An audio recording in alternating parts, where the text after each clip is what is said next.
नमस्ते. नमस्ते, मी प्रदीप पोपटराव वाल्लेकर, अध्यक्ष Pune RMC association Pune जिल्हा.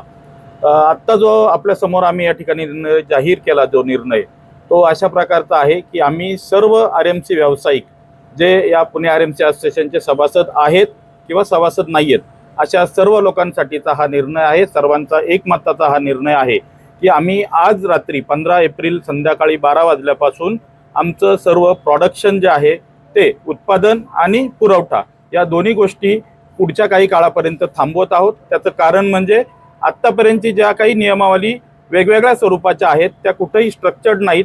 अशा नियमावली आम्ही सिंगल विंडो या ठिकाणी शासनाकडनं मागतोय आणि याची मागणी आम्ही गेल्या ऑगस्टपासून शासनाच्या वेगवेगळ्या विविध स्तरावरती पत्रव्यवहार करून त्यांच्याद्वारे या ठिकाणी संपर्क करून मागत आहेत. पण दुर्दैवानं आरएमसी सारखा प्रॉडक्ट जो आपल्या शहराच्या या विकासासाठी महत्त्वाचा कणा आहे आणि याच्याकडे कोणाचंही लक्ष नाही.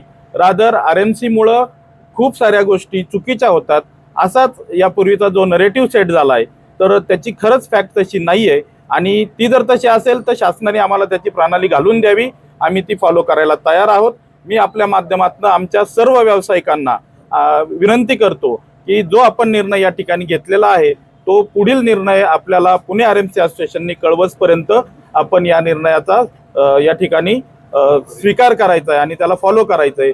मधल्या काळामध्ये आम्ही पुढच्या 10 दिवसामध्ये सेल्फ असेसमेंट काय काय करणार आहोत याची आमच्या सर्व व्यावसायिकांना वेळच्या वेळेवरती इन्फॉर्मेशन जाईल आणि ते त्याला फॉलो करणार आहेत. मी या माध्यमातून आमच्या सर्व ग्राहकांना देखील विनंती करतो की आजपर्यंत आपण देखील आमच्या बरोबरच या ठिकाणी वेगवेगळ्या कारणानं सफर होतात. मग तो वेळेत कॉन्क्रीट न येण्याचा मुद्दा असेल, कॉन्क्रीटच्या गुणवत्तेचा मुद्दा असेल, तर या सगळ्यावरती आम्ही या ठिकाणी आज हा निर्णय घेतलाय. आम्हाला निश्चित खात्री आहे की तुम्ही देखील याला सहकार्य कराल आणि एक फ्रेमवर्कमध्ये आणि व्यवस्थित आरएमसीच्या गाईडलाईन घेऊन आपण पुढील व्यवसाय हँड टू हँड करू आणि या पुणे शहराच्या विकासाला आम्ही या ठिकाणी बळकटी द्यायला समर्थन देतो. पूर्वी काही नियमावली होती का नाही त्याला, आणि मग तुम्ही कसं काय? नियमावली खूप स्कॅटर्ड आहेत आणि छोट्या छोट्या गोष्टींच्या आहेत. नियमावली संपूर्ण गोष्टी अंतर्भूत करून केलेल्या गेलेल्या नाही आहेत आजपर्यंतच्या, त्याच आम्ही या ठिकाणी सिंगल विंडो मागतोय. कुठला तरी क्रायसिस आला आणि म्हणून यांनी व्यवसाय बंद करावा, यांची वेळ कमी करा, हा जो काही आमचा या ठिकाणी आर्थिक नुकसानीचा भाग होतोय. आज ही इंडस्ट्री दर या ठिकाणी वर्षाला जे आहे 5,000 कोटी रुपयांचा व्यवसाय करतोय. साधारण 1,000 कोटी रुपयांचा जीएसटी हा आम्ही शासनाला या ठिकाणी भरतोय आणि असं असताना देखील फक्त जर का ह्या एका इंडस्ट्रीला पर्टिक्युलर टार्गेट केलं जातं असतील, आमच्यामध्ये काही उणिवा असतील, त्या उणिवा निश्चित आम्ही या ठिकाणी आयडेंटिफाय करू आणि त्या सुधारण्यासाठीच खरं तर आमची ही विश्रांती आहे. मुद्दा इतका महत्वाचा नाही, तुम्ही पूर्ण करा. मला वाटतं तुम्ही पूर्ण व्यवसाय एवढा तुमचाच धोक्यात आलाय त्या प्रकल्पांमुळे. हे दोन्ही प्रकल्प इथं झाल्यामुळे तुम्हाला शिफ्ट व्हावं लागतं. बरोबर. आणि प्रकल्प लांब असेल तर तुमचा खर्च वाढतो, मग तुमचा एकूणच धंदा तुमचा याच्यात आलाय, व्यवसाय अडचणीत आलाय. तर त्याच्याविषयी तुम्ही काही त्यांच्याकडे सांगता का? त्या व्यवसायाच्या अडचणीविषयी आमचा मुख्य जो बायर आहे, आमचा ग्राहक कोण आहे, तर जे डेव्हलपर्स आहेत. मेजरली रेडीमेड कॉन्क्रीट पुण्यामध्ये मेजरली जर तुम्ही 100 पैकी जर बघितलं तर साधारण 65 ते 70% हे कॉन्क्रीट गृहनिर्माण प्रकल्पासाठी, हाऊसिंग प्रोजेक्टसाठी डेव्हलपर बिल्डरकडे जातं. हा आमचा मुख्य ग्राहक आहे आणि उरलेले साधारण 30-35% हे शासनाचे विविध प्रकल्प असतील, रोड असतील, मेट्रो असेल किंवा इतर नदी सुधार प्रकल्प किंवा अनेक प्रकल्प त्याच्यामध्ये जातात. तर जेव्हा आमचा बायर आहे तर त्याला पण काही नियम आहेतच ना. नियम नाहीयेत असं नाहीयेत, म्हणजे वाहन विक्रेत्याला नियम आहेत तसं वाहन वापरण्याला पण नियम आहेत.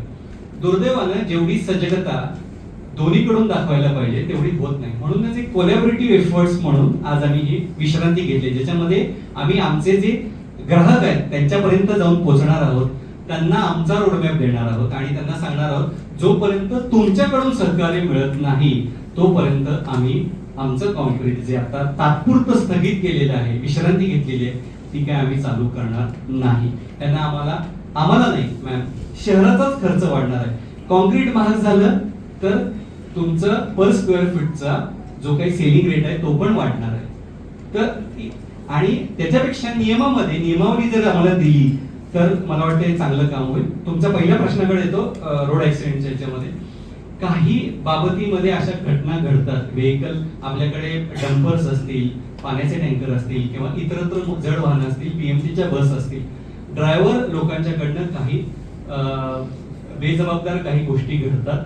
आम्ही त्याच्याकडे दुर्लक्ष करत नाही आहोत, म्हणून आम्ही डिफेन्सिव्ह ड्रायव्हर ट्रेनिंग नावाचा एक उपक्रम गेले 1 वर्ष राबवतोय, ज्याच्यामध्ये आम्ही ड्रायव्हरांना सेफ्टी कशी सांभाळायची, स्पीड किती असला पाहिजे, 3 पॉइंट मिरर्स आहेत का, शेजारी छोटीशी वाहतूक जाते ते दिसतंय का, मागे जाताना काय होईल, जीपीएस ट्रॅकिंग आहे का वाहनाची प्रणाली, आणि ड्रायव्हर लोकांना मद्यसेवन करू नये म्हणून ते अल्कोहोल टेस्टिंगचं जे आहे ते प्रत्येक प्लांटनी आता ते टेस्टिंगचं किट पण सगळ्यांच्याकडे आहे. रोज सकाळी सेफ्टीचं एक सेफ्टी ब्रीफिंग होतं, पेप टॉक ज्याला प्रिपरेशनल टॉक म्हणलं जातं, गाडी कशी चालवायला पाहिजे, स्पीड लिमिट किती आहे आणि त्यांची वैयक्तिक जबाबदारी काय असली पाहिजे, ह्याचं वारंवार ट्रेनिंग होतं, स्क्रीनिंग होतं. पण ड्रायव्हर हा असा काही पेरोलवरचा किंवा सुशिक्षित किंवा जबाबदार वर्गात न मोडत असल्यामुळं तो आरएमसीचा असू दे, टँकरचा असू दे, पीएमटीचा असू दे किंवा रेल्वेचा कोणताही असू दे, तर वारंवार त्यांच्या आम्हाला ट्रेनिंग घ्यावं लागतं. आता आम्ही ह्या ज्या विश्रांतीच्या काळामध्ये हे जास्त त्याचा परिणाम होईल असे आम्ही नक्की तुमची सजेशनची काळजी घेऊ आणि आम्ही ते ट्रेनिंग देऊ. गॅप असतील, आमच्या काही क्वालिटीचे इश्यूज असतील किंवा आमचे सेल्फ ऑडिटिंग असेल, आत्मपरीक्षण करून आम्ही सगळेजण हा व्यवसाय व्यवस्थित करण्यासाठी कसे कटिबद्ध असून पुण्यामधल्या आरएमसी असोसिएशनची एक विश्रांती किंवा पॉज असेल.